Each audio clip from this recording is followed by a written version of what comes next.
The United Nations has called the Rohingya Muslims one of the world's most persecuted minority groups.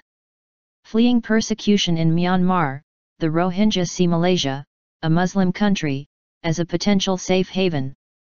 But Malaysia has not signed the UN Convention on Refugees, so the Rohingya find they cannot work legally, or send their children to school, not even those who were born here.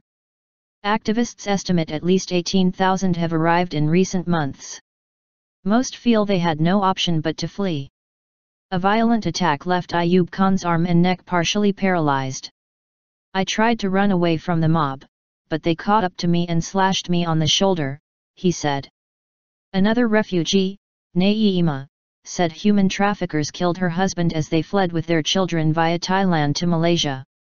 In my country, there's so much killing, torture and violent attacks, so there was no alternative to stay there, she said.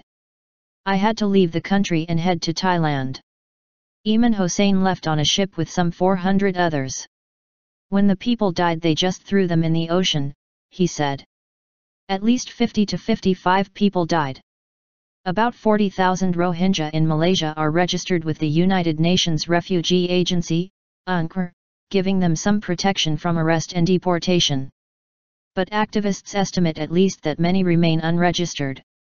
New arrival Nayeemah hopes to leave Malaysia.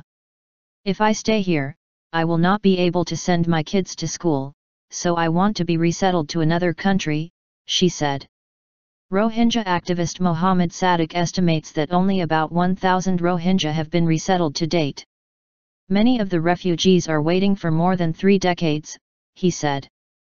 They still remain in the same condition without having any hope. So the UNRWA should resettle them as soon as possible. There's a slim chance of that happening, perhaps. But life as a refugee living in poverty on the margins of Malaysian society is still a life, something many here say is an improvement from where they came.